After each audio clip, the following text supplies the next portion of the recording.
સિંહ ભૂખ્યો રહે પણ ખડ ન ખાય, આ કહેવત ખોટી પડી છે. સિંહ પણ ઘાસ ખાય અને એની પાછળ સાયન્ટિફિક રીઝન છે. સિંહ જ નહીં, વાઘ, દીપડા જેવા કેટ ફેમિલીના પ્રાણીઓ ઓબ્લિગેટ કોર્નિવોર્સ એટલે કે સંપૂર્ણ માંસાહારી છે. એ ક્યારેય શાકાહારી ખોરાક લેતા નથી, પણ માણસ પાચન સુધારવા ઈસબગુલ, તકમૈયા કે સિયા સીડ્સ જેવા ફાઇબરયુક્ત પદાર્થો ખાય છે. એવી જ રીતે સિંહ અને વાઘ જેવા માંસાહારી પ્રાણીઓ પણ ઘાસ જેવા ફાઇબરયુક્ત પદાર્થ ખાઈને પોતાની ડાયજેસ્ટ સિસ્ટમ સુધારે છે. શિકાર પછી સિંહ વાઘના પેટમાં એ પ્રાણીના વાળ અને હાડકાના નાના ટુકડાઓ જાય છે. એ અપાચ્ય પદાર્થને આંતરડામાંથી બહાર કાઢવા અને પાચન તંત્રથી પેરિસ્ટાલિસિસ મૂવમેન્ટને સક્રિય રાખવા ફાઇબર ખૂબ જ જરૂરી છે. ક્યારેક ગળામાં ટિંગલિંગ થવાને કારણે તો ક્યારેક પેટની અવ્યવસ્થામાં દૂર કરવા માટે સિંહ વાઘ ઘાસ ખાઈને વધારાનો ડાયજેસ્ટ ન થતો હોય એ ખોરાક વોમિટ કરીને બહાર પણ કાઢે છે.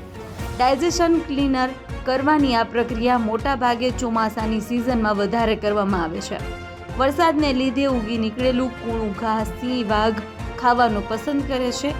ઘાસ સુકાઈને પીળું થઈ જાય પછી સિંહ વાઘ એનો ઉપયોગ નથી કરતા.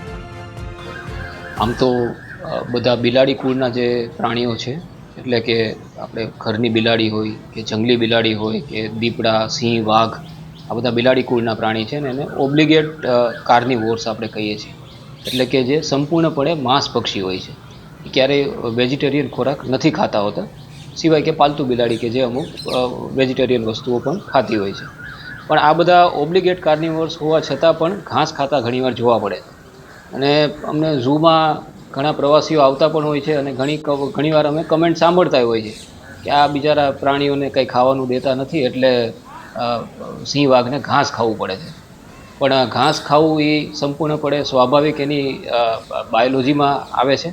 અને ઘાસ ખાવાનું કારણ એ છે કે ઘાસ એને કોઈ પચતું નથી હોતું, પણ માણસ જેમ અત્યારે નવા સમયમાં જે તકમરિયા કે ચિયા સીડ્સ ખાતા હોય છે કે પછી રાતે સૂતી વખતે ઈસબગુલ લેતા હોય છે આપણે લોકો, એવી જ રીતે ઘાસ માટે પણ જે મોટા બિલાડી કુળના પ્રાણીઓ છે સિંહ ને વાઘ, એના માટે પણ આ ઘાસ ખાવું એ એક ફાઇબરનું ઇન્ટેક છે. અને એ કંઈ રેગ્યુલર લેતા હોય એવું પણ નથી. ઓકેશનલ ક્યારેક ચોમાસાની સિઝન હોય જ્યારે લીલું ઘાસ થતું હોય, કૂણું ઘાસ હોય ત્યારે એ ખાય છે. અને એના આંતરડામાં જે સ્વાભાવિક જે મૂવમેન્ટ હોવી જોઈએ એટલે કે પેરિસ્ટાલ્સિસ, તો આંતરડાની પેરિસ્ટાલ્સિસ મૂવમેન્ટને એ સક્રિય કરે છે. અને વાઘ ને સિંહ ને એ બધા જ્યારે ખોરાક લેતા હોય ત્યારે વાળ ઘણા બધા પ્રાણીઓના લઈ લેતા હોય સાથે, અથવા હાડકાના કટકા પણ સાથે ગળી જતા હોય છે. તો એ બધાને ધક્કો મળે અને એની પાચન પ્રક્રિયામાંથી બહાર નીકળે એના માટે થઈને આ ફાઇબર ઇન્ટેક ક્યારેક જરૂરી બનતું હોય છે. તો રેગ્યુલર નથી ખાતા, ઓકેશનલી ખાતા હોય છે. અને પેટમાંથી આ બધા જે અપાચ્ય જે ઘટકો છે એ બધાને દૂર કરવા માટે થઈને ખાતા હોય છે. ઘણીવાર ઉલટીનું સેન્સેશન પણ એને થતું હોય છે. અને જે ટિંગલિંગ અંદર ગળામાં એને જે થાય એના કારણે એ બહાર જે વધારાનો જે ખોરાક જે હોય એ ઓકી પણ નાખતા હોય છે. તો આ એક સ્વાભાવિક પ્રક્રિયા છે ઘાસ ખાવું. કોઈ પણ જનરલ ઘાસ ખાય એવું નહીં, પણ કૂણું ઘાસ હોય એ વધારે પ્રિફર કરતા હોય છે. એકવાર ઘાસ લીલામાંથી સૂકું થઈ જાય ને પીળું થઈ જાય પછી પ્રિફર નથી કરતા હોય.